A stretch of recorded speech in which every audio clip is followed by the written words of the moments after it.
अस्सलामुअलैकुम वीवर। जैसा कि आप जानते हैं, साउथ अफ्रीका और पाकिस्तान के दरमियान दो टेस्ट मैचेस की सीरीज़ का पहला टेस्ट मैच लाहौर में जारी है। कल का दिन जब इख्तिताम हुआ था तो साउथ अफ्रीका 216 फॉर 6 थे। आज जब साउथ अफ्रीका बैटिंग करने के लिए आया तो ज़ाहिर है सबकी नज़रें इस चीज़ पर थी कि साउथ अफ्रीका कितना रन्स बनाएगा और पाकिस्तान कितनी लीड ले पाएगा, क्योंकि इस मैच में असल गेम थी ही ये कि पाकिस्तान लीड कितनी ले पाता है। तो जब पाकिस्तान ने आकर बॉलिंग की तो मैं समझता हूं कि पाकिस्तान ने अच्छी हैंडसम लीड ले ली, लेकिन वही हुआ जिसका बार बार हम खदशा जाहिर कर रहे थे, जो कि डर था और जो कि पाकिस्तान की प्रीवियस परफॉर्मेंसेस से बार बार झलक रहा था कि सेकंड इनिंग्स खेलना पाकिस्तानी बैटर्स के बस की बात नहीं है। हमारा लड़का अगर एक इनिंग्स में रन्स कर देता है तो सेकंड इनिंग्स में उसका रन्स करना नामुमकिन वाली बात होती है, फिर तो डेफिनेटली वो फ्लॉप होता है। आप देखें कि पूरी टीम जो है 167 पर बोल्ड आउट हो गई सेकंड इनिंग्स में, और उसमें इतना बड़ा कोलैप्स आया जैसा कि एशिया कप में कोलैप्स आया था। आप देखिए, एक सिचुएशन ऐसी थी कि पाकिस्तान 118 फॉर 3 था और 109 की लीड इसमें ऐड करें तो 227 रन की लीड हो चुकी थी पाकिस्तान की।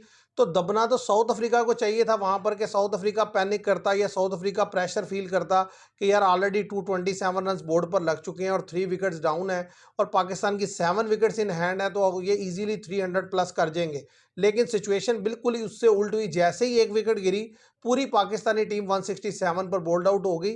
और सबसे बड़ी बात यह है कि उनके बॉलर्स ने तो जो आउट किया ही किया है। पाकिस्तान के प्लेयर्स की अगर आप शॉट सिलेक्शन देखेंगे तो उसे देखकर भी आपको गुस्सा आएगा कि इतने टर्निंग ट्रैक पर, जहां पर सिर्फ एक मकसद होना चाहिए था सेकंड इनिंग्स में कि जो मर्जी हो हमने 200 रन बोर्ड पर लगाना है, ताकि 300 से अबव का टारगेट हम साउथ अफ्रीका को दे सकें।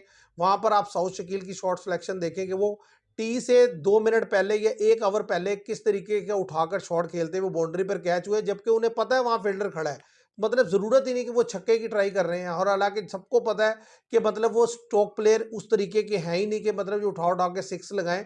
वो तो प्लेसमेंट करते हैं। तो मतलब मैं समझता हूँ इंतहाई फजूल शॉट थी। 38 रन बना चुके थे। हमारे यहाँ जो सबसे बड़ा प्रॉब्लम है ना हमारे लड़कों का, सेट होकर आउट होना। बाबर आजम 42 रन किए, अच्छे भले सेट थे, कगिसो रबाडा को वो लेकर आए, जैसे ही बॉल पढ़कर अंदर आया उनके पास कोई आंसर नहीं था इस चीज़ का। और यही सेम सिचुएशन उनके हार्मर के अगेंस्ट हुई थी पहली इनिंग्स में। आज भी मैं समझता हूँ वैसे ही आउट हुए हैं। सिर्फ फर्क यह है, उस पहली इनिंग्स में स्पिनर के हाथों गए, दूसरी इनिंग्स में फास्ट बॉलर के हाथों आउट हुए। लेकिन एरिया ऑफ कंसर्न वही है, प्रॉब्लम वही है, जहां वो पहली इनिंग्स में थे वहीं आप दूसरी इनिंग्स में आउट हुए। और अफसोस ये होता है कि जब एक लड़का इतना टाइम क्रीज पर स्पेंड कर ले तो फिर तो एक्सपेक्टेशंस ये होती है कि वो लड़का अच्छा खेलेगा, रन्स बनाएगा, 100 के करीब जाएगा, टीम को जो है वो एक अच्छी यानी कि स्ट्रॉन्ग पोजीशन में लेकर जाएगा। जिस तरीके से आप देखें टोनी डिजोर वो पहली दफा साउथ अफ्रीका के साथ आया है और देखिए टेस्ट मैच खेल रहा है, और इतनी टर्निंग ट्रैक पर वो एक एंड से खड़ा था, उसने रन्स को 270 तक पहुंचा दिया। वरना साउथ अफ्रीका के भी विकेट 200 पे 6 हो गए थे, तो उनको भी 220 तक आउट कर लेना चाहिए था, लेकिन वो खींचते खींचते मजीद 270 रन तक कर गए। अब यहाँ क्या है कि आपका जो मेन बैटर है वो कोई खड़ा होने को तैयार ही नहीं होता। जहां पर क्रूशल पोजीशन आती है या यहाँ पर प्रेशर सिचुएशन आती है, वहां की बात कर रहा हूँ। पहली इनिंग्स में तो मतलब पीछे भी आप पूरा ट्रैक रिकॉर्ड उठा लें टेस्ट चैंपियनशिप का, पाकिस्तान के प्लेयर पहली इनिंग्स में रन कर लेते हैं, दूसरी इनिंग में जहां प्रेशर आता है वहां पर लूज हो जाते हैं। आप इमामुल हक को देखें, जिस तरीके से वो स्टेप आउट करके बाहर है, उन्हें खुद नहीं पता चल रहा था कि मैंने रोकनी है गेंद, ये शॉट खेलनी है। तो असल में उन्होंने 93 किया हुआ था। शान मसूद का गेंद मैं समझता हूँ अच्छा पड़ा। रिजवान ने जो शॉट खेली वो भी यही था कि वो रन कर चुके थे। मतलब यानी कि सलमान अली, हमारे यहाँ ये जब तक माइंडसेट से नहीं ना बनेगा कि भाई हमने हर इनिंग्स में जब आना है तो कोशिश करनी है कि यार हमने रन्स करना है। हम क्या करते हैं, अगर एक इनिंग्स में रन्स कर लेते हैं तो दूसरे पे छोड़ते हैं, भाई अब वो आके रन्स करे। आप देखें मुत्तु स्वामी जो स्पिनर है साउथ अफ्रीका के, उन्होंने 11 विकेट्स लिए हैं दोनों इनिंग्सों में, और इसी तरीके से हार्मन ने 4 विकेट्स लिए हैं। और इस पिच पर आप देखें अब तक जो लेफ्ट आर्म ऑफ स्पिनर है वो तकरीबन ऑलमोस्ट 7 नुमान अली और 11 मुत्तु स्वामी 18 विकेटें ले चुके हैं। और मैच का बहुत बड़ा जो डिपेंड कर रहा है वो नुमान अली पे है कि नुमान अली अगर फाइफर करते हैं तो मैं समझता हूँ पाकिस्तान ये मैच जीत जाएगा। और अभी जो पाकिस्तान के लिए सबसे बड़ा कंसर्न है वो ये पार्टनरशिप है, जो कि अभी 20-30 रन की है। अगर पाकिस्तान सुबह अर्ली ऑन इसे आकर निकाल सके, जिसमें टोनी डिजोर्जी खेल रहे हैं और उनके साथ रियान रिकेल्टन है, क्योंकि यही दो लड़के हैं जिन्होंने पहली इनिंग्स में साउथ अफ्रीका के 270 रन में से मैं समझता हूँ 175 रन इन दोनों लड़कों ने मिलकर किया है। अब वो फिर एक दफ़ा क्रीज पर मौजूद हैं। आपने अगर पहली इनिंग्स में देखा हो वो बड़े कंफर्टेबल थे और बाउंड्रीज भी लगा रहे थे।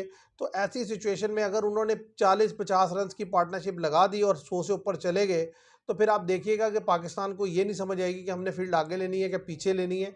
तो फिर पाकिस्तान स्ट्रगल करता हुआ आपको दिखाई देगा।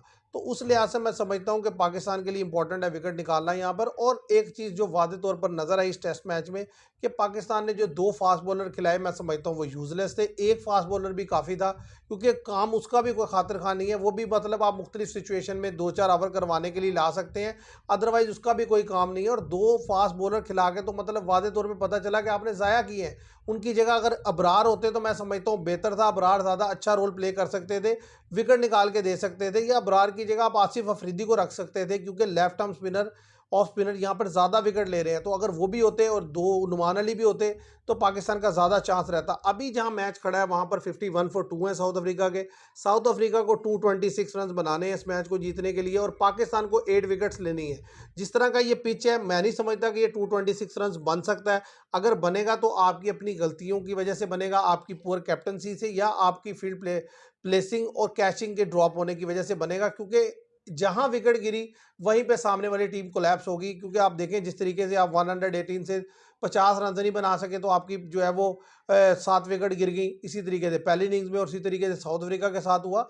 तो मतलब पिच तो ऐसा ही है। अब देखना यह है कि मतलब पाकिस्तान कल आकर जो है सुबह, यानी कि कितना इम्पैक्ट क्रिएट करते हैं स्पिनर। क्योंकि साजिद खान और सलमान अली आगा, इन दोनों का रोल इंपॉर्टेंट है लेफ्ट हैंडर को निकालने के लिए। तो उम्मीद करते हैं कि पाकिस्तान ये टेस्ट मैच जीतेगा और अपनी गलतियों और कोताहियों को दूर करके अगले टेस्ट मैच में आएगा। तो आज के लिए इतना ही। Thank you very much.